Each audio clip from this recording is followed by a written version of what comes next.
Hey, hello guys, this is Srinivas, the developer from the developer channel. Today we are going to solve the Skidmark daily challenge of 31 July 2021. Here, this is the problem they have given. Uh, we just need to do get the R cross C matrix, and we just need to all add all those values in a bottom to top order. If the values are integer, we just need to add those as an integer value, and we should return a sum. If the values are characters, we just need to add those characters, and we just need to print them as a character. Makes sense, right? So here we got 10, 20, 30, 40, which will give you 100, and this will give you 71. We just need to print the integer values first.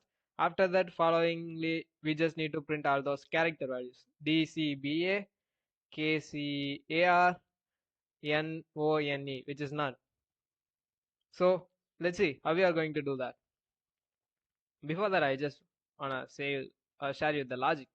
Like they are passing all those values in this order, and they are asking us to do operation in this order.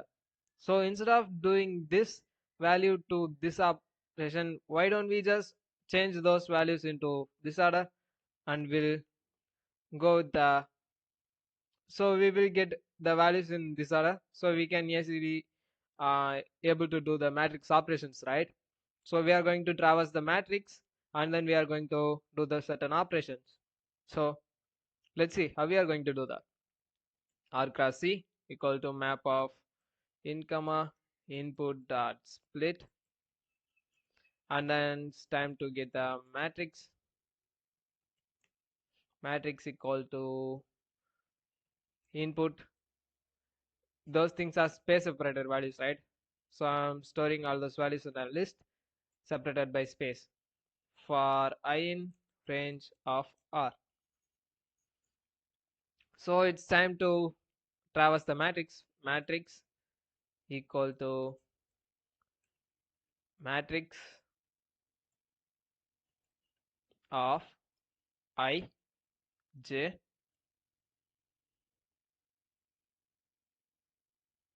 for I in range of R, and for j in range of C.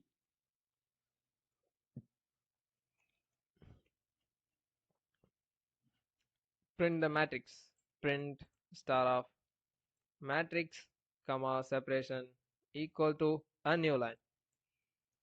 By default it's a space, we are overriding that value by new line, so we will get something like this: 4 comma 5, and I'm passing values a1 b2 3 and b2 c3 4. Come on, a b c d somewhat, a s d f g. So we got a b a a 1 2 vs b c c d 2 3 df. We have just successfully traversed the matrix, right? Now we can able to easily do the operation of joining. We just need to join all those integer value. In my input, I have did the input in a stupid manner, so we will get an integer on a whole column, and we will get a string for the whole column. We won't get values like this. So we can able to add the values by using a eval function, and we can able to join those value using join function or join method. Let's do that. For I in k, before that, we just need all those values in a bottom to top order, right? We are getting a b a a, but we need something like a a b b. So for that, we can able to easily reverse the values, so it will return a reverse the values. Now we got a b b like that. After that, we just need to add those values. Matrix. Okay, why don't I do that? For I in range of C, matrix of I equal to dot join of matrix of I only if matrix of I of 0 dot is alphabet.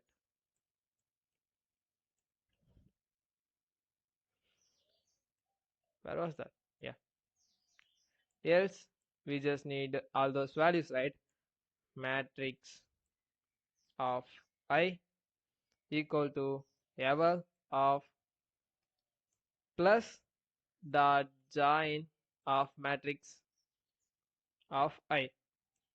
So what this function will do is eval function is literally remove all those quotation from the given value. If we pass the values like 10, with the help of plus join we will get plus value in between the values plus 20. It just remove the quotation and it will add those values and it will return the value as 30. That's what we also need, right?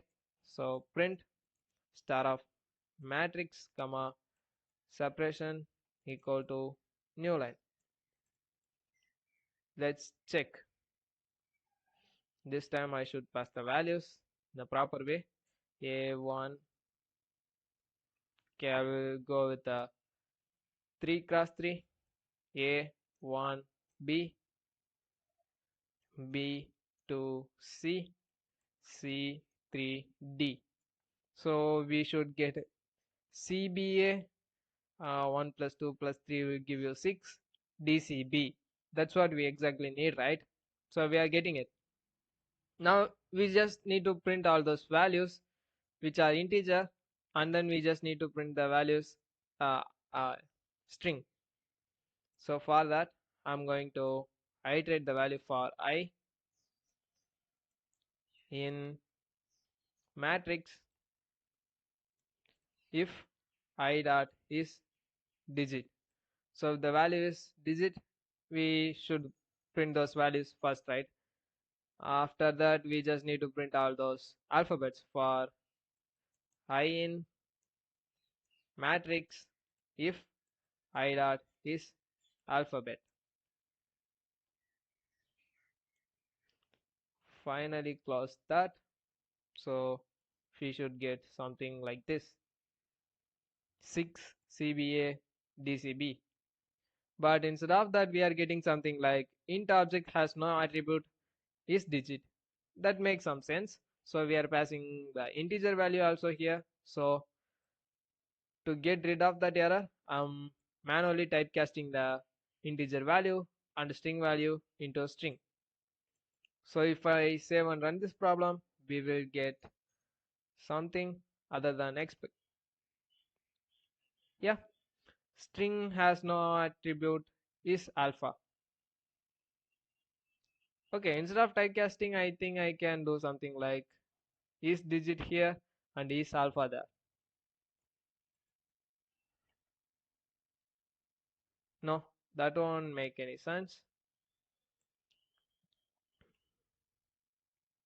If it is digit, go for that. If it is not a digit or integer value, now print the string values. That makes some sense, right? So now we got 6 CBA DCB. That's what an expected output. This is a code for you. Hope you like and enjoy this video. See you soon with something else, guys. I think tomorrow is the 100th day of my code, so might be there will be a live at 10 a.m. So stay tuned, guys. See you soon with something else tomorrow. Bye.